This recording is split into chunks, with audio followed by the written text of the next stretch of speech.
வணக்கம். நிர்விக்னலட்சுமி இல்லத்துல மார்கழி திருவிழா கோலாகலமா துவங்கி இன்னைக்கு இரண்டாம் நாள் பாசுரம் திருப்பாவையில என்ன நமக்கு சொல்லியிருக்காங்க ஆண்டாள் அப்படிங்கறது தான் இன்னைக்கு நாங்க காட்சிப்படுத்தியும் காட்டியிருக்கோம். அதே மாதிரி அந்த பாசுரத்துக்குரிய திவ்ய தேச பெருமாள் யாரு அப்படிங்கிற விவரமா இருக்கட்டும், இன்னைக்கு என்ன கோலம் அந்த பாசுரத்திலிருந்து நம்ம போட முடியும், அதே மாதிரி அந்த பாசுரத்திற்குரிய ஏதாவது ஒரு விளக்கு இன்னைக்கு அதனுடைய தொடர்புடைய விளக்கை என்ன ஏத்தலாம் அப்படிங்கறதெல்லாம் யோசிச்சுதான் இன்னைக்கு நாங்க காட்சிகளை அமைச்சிருக்கோம்.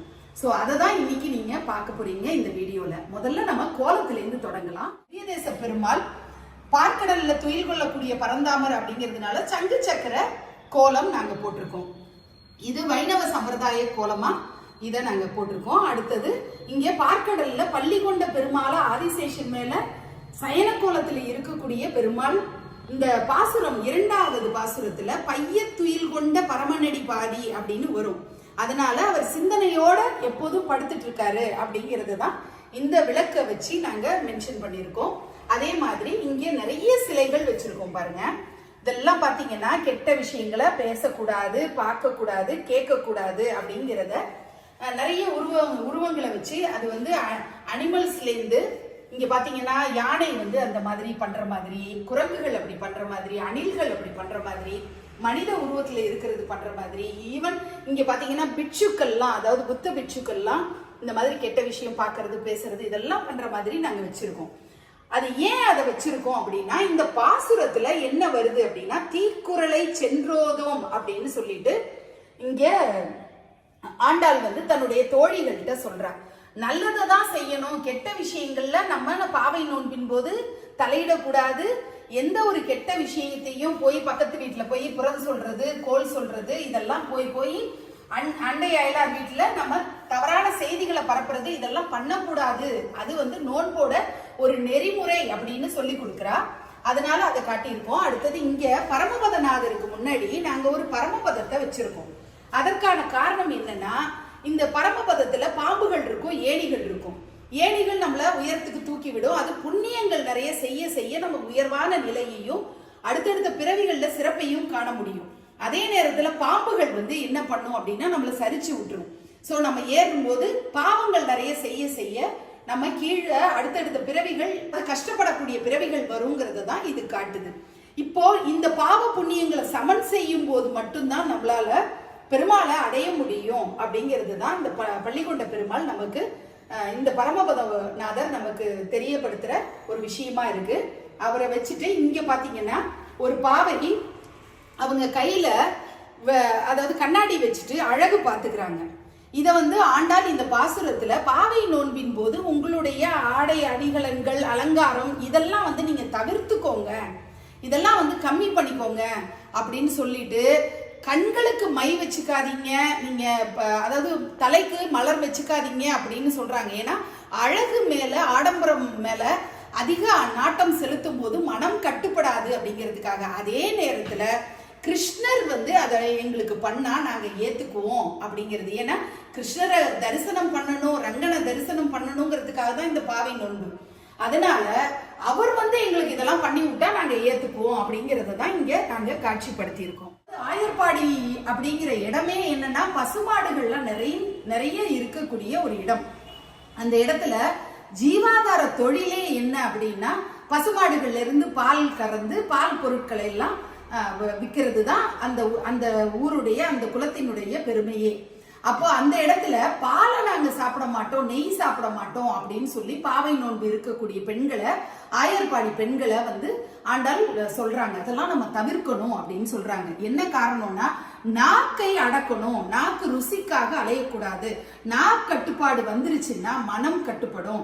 மனம் கட்டுப்பாடு வந்ததுன்னா நம்ம பரம்பொருளை உணர முடியும். உணர்ந்தோம்னா நம்ம பரம்பொருளை அடையறதுக்கான மார்க்கங்கள் நமக்கு புலப்படும் அப்படிங்கறத தான் இது சொல்லுது. சோ இந்த பாசுரம் 2 பாவை நோன்பு எப்படி இருக்கணும், அந்த நெறிமுறைகள் எப்படி அப்படிங்கறத தான் சொல்லுது. சோ பெண்கள் அந்த பாவை நோன்புல கொடுத்திருக்கிற அந்த நெறிமுறைகள் படி வாழ்ந்தா மட்டும்தான் நம்ம வந்து பரம்பொருளை அடைய முடியுங்கிறது தான் இந்த பாசுரம் சொல்லுது.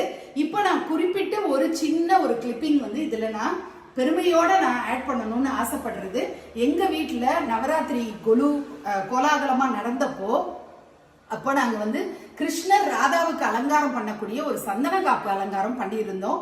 அது ரொம்ப வெயிட்டாக இருக்கும். அதை வந்து இங்கே கொண்டு வந்து எங்களால் இப்போ காட்சிப்படுத்த முடியல. ஆனால் எங்களுடைய அந்த 2வது தளத்தில் அது இருக்கு. அதை வந்து உங்களை பார்க்க வைக்கணும்னு நான் ஆசைப்படுறேன். வாங்க அங்கே போகலாம். கணவன் மனைவி அந்யோன்யத்துக்காக நாங்கள் டெபிக் பண்ண ஒரு தீம் தான் இந்த கிருஷ்ணரும் ராதாவும். இப்போ அவங்க தான் ஆண்டாள்னு வச்சுக்கலாம்.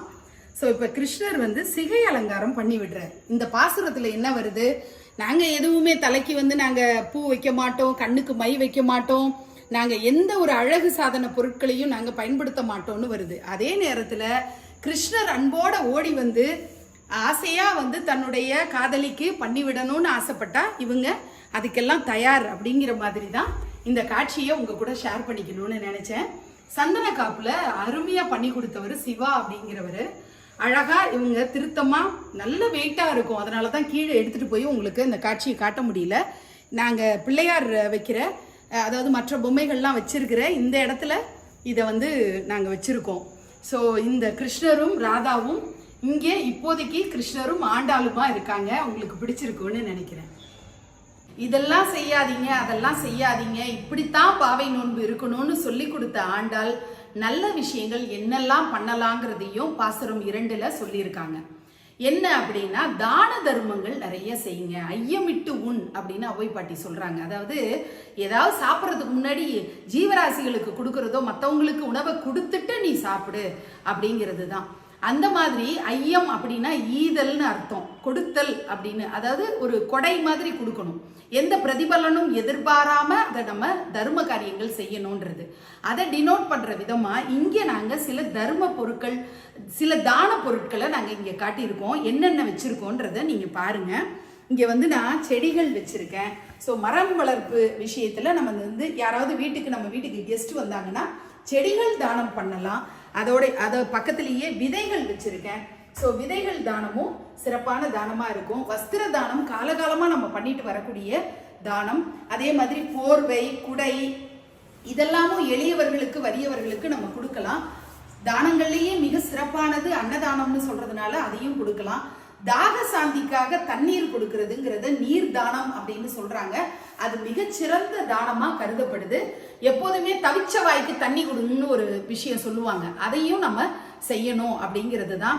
இப்ப வெயில் காலங்கள்ல எல்லாம் நம்ம வாசல்ல பானை வச்சு தண்ணி கொடுக்கறது, நீர்மோர் கொடுக்கறது, இந்த மாதிரி விஷயங்கள் நிறைய இடங்கள்ல நடக்கிறத நம்ம பார்த்திருப்போம். இது மட்டும்தான் செய்யணுமான்னு கேட்டா, கல்விக்காக தானங்கள் கொடுக்கறது, அதே மாதிரி உடல் நலம் பாதிக்கப்பட்டவர்களுக்கு ஏதாவது பண உதவி செய்யறது, இந்த மாதிரி பலவிதமான தானங்கள் நம்ம பண்ண முடியும். முதியோர்கள், வறியவர்கள், ஓல்டேஜ் ஹோம்ல எல்லாம் இருக்கிறவங்களுக்கெல்லாம் நம்ம ஏதாவது சிறப்பு உதவிகள் நம்ம செய்யலாம்.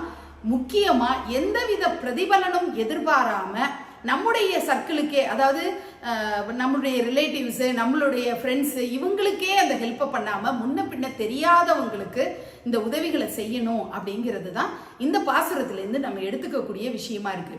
இப்போ இந்த பாசுரத்திலிருந்து நமக்கு கிடைக்கக்கூடிய அறிவுரை என்ன அப்படிங்கிறத தெரிஞ்சுப்போம். தீக்குறளை சென்றோதும் அப்படிங்கிறது தான் இங்க முக்கியமான கீவேர்டா நமக்கு இந்த பாசுரத்திலேருந்து கிடைக்குது. கோல் சொல்லக்கூடாது, புறம் பேசக்கூடாது, பெண்கள் தேவையில்லாத விஷயங்களை பண்ணவே கூடாது அப்படிங்கிறது இந்த சொசைட்டியை பாதிக்கிற மாதிரியோ, குடும்பத்தை பாதிக்கிற மாதிரியோ, குல பெருமைகளை பாதிக்கிற மாதிரியோ எந்த ஒரு தீய செயலையும் பெண்கள் செய்யக்கூடாது. இது ஆண்களும் செய்யக்கூடாது.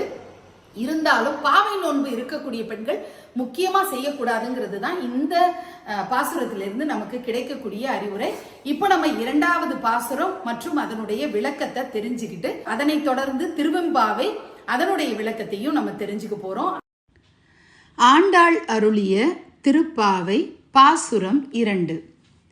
வையத்து வாழ்வீர்கள், நாமும் நம் பாவைக்கு செய்யும் கிரிசைகள் கேளீரோ, பார்க்கடலுள் பையத்துயின்ற பரமனடி பாடி, நெய்யுண்ணோம் பாலுண்ணோம் நாட்காலே நீராடி, மையிட்டு எழுதோம் மலரிட்டு நாம் முடியோம், செய்யாதன செய்யோம் தீக்குறளை சென்றோதோம், ஐயமும் பிச்சையும் ஆந்தனையும் கை காட்டி, உய்யுமார் எண்ணி உகந்தேலோர் எம்பாவாய். பொருள்: திருமால் கண்ணனாக அவதரித்த ஆயர்பாடியில் வாழும் சிறுமிகளே, நாம் இவ்வுலகில் இருந்து விடுபட்டு அந்த பரந்தாமனின் திருவடிகளை அடைவதற்காக நாம் செய்த பாவையை வணங்கி விரதம் இருக்கும் வழிமுறைகளை கேளுங்கள். நெய் உண்ணக்கூடாது, பால் குடிக்கக்கூடாது, அதிகாலையே நீராடி விட வேண்டும், கண்ணில் மை தீட்டக்கூடாது, கூந்தலில் மலர் சூடக்கூடாது, மார்கழியில் பூக்கும் மலர்கள் அனைத்தும் மாலவனுக்கே சொந்தம், தீய செயல்களை மனதாலும் நினைக்கக்கூடாது, தீய சொற்களை சொல்வது கூட பாவம் என்பதால் பிறரை பற்றி கோள் சொல்லக்கூடாது, இல்லாதவர்களுக்கும் துறவிகளுக்கும் ஞானிகளுக்கும் அவர்கள் போதும் என்று சொல்லும் அளவுக்கு தர்மம் செய்ய வேண்டும். விளக்கம்: ஒரு செயலில் வெற்றி பெற கட்டுப்பாடு மிகவும் அவசியம். வாயை கட்டி போட்டால் மனம் கட்டுப்படும், மனம் கட்டுப்பட்டால் கடவுள் கண்ணுக்கு தெரிவான். அதனால்தான் பாவை நோன்பின் போது நெய், பால் முதலியவற்றை தவிர்த்து உடலை காப்பதுடன் தீய சொற்கள், தீய செயல்களை தவிர்த்து மனதை சுத்தமாக்குவதையும் கடமையாக்குகிறாள் ஆண்டாள். இந்த பாடல் 107வது திருப்பதியான திருப்பார்க்கடல் குறித்து பாடப்படுகிறது. மாணிக்கவாசகர் அருளிய திருவெம்பாவை பாசுரம் 2.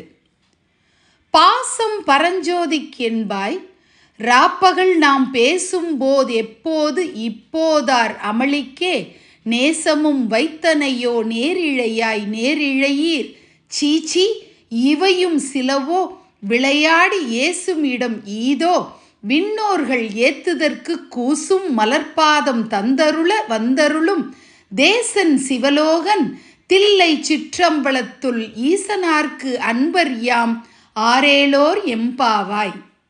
பொருள்: அருமையான அணிகலன்களை அணிந்த தோழியே, ராப்பகலாக எங்களுடன் அமர்ந்து பேசும்போது ஜோதி வடிவான நம் அண்ணாமலையார் மீது நாம் கொண்ட பாசம் அளவிடற்கரியது என்று வீரம் பேசினாய். ஆனால் இப்போது நீராட அழைத்தால் வர மறுத்து மலர் பஞ்சனையில் அயர்ந்து உறங்குகிறாய் என்கிறார்கள் தோழிகள். உறங்குபவள் எழுந்து, தோழியரே, சீச்சி இது என்ன பேச்சு, ஏதோ கண்ணயர்ந்து விட்டேன் என்பதற்காக இப்படியா கேலி பேசுவது என்றாள். அவளுக்கு பதிலளித்த தோழியர், கண்களை கூசச் செய்யும் பிரகாசமான திருவடிகளை கொண்ட சிவபெருமானை வழிபட தேவர்களே முயற்சிக்கிறார்கள், ஆனால் அவர்களால் முடியவில்லை. நமக்கோ நம் வீட்டு முன்பே தரிசனம் தர வந்து கொண்டிருக்கிறார். அவர் சிவலோகத்தில் வாழ்பவர், திருச்சிற்றம்பலமாகிய சிதம்பரத்தில் நடனம் புரிபவர். நம்மை தேடி வருபவர் மீது நாம் எவ்வளவு தூரம் பாசம் வைக்க வேண்டும், நீயே புரிந்துகொள் என்றனர். விளக்கம்: தேவலோகத்தில் சிவபவனி கிடையாது. அவர்கள் சிவனை காண வேண்டுமென்றால் தவம் முதலான கடும் பயிற்சிகளை மேற்கொள்ள வேண்டியிருக்கும். ஆனால் நம் ஊரிலோ ஆண்டுதோறும் திருவிழா, சுவாமி வாசல் தேடி பவனி வருவார். இவ்வளவு அருகில் இறைவன் இருந்தும் அதையும் பார்க்க மறுத்தால் எப்படி என்பது இப்பாடலின் உட்கருத்து.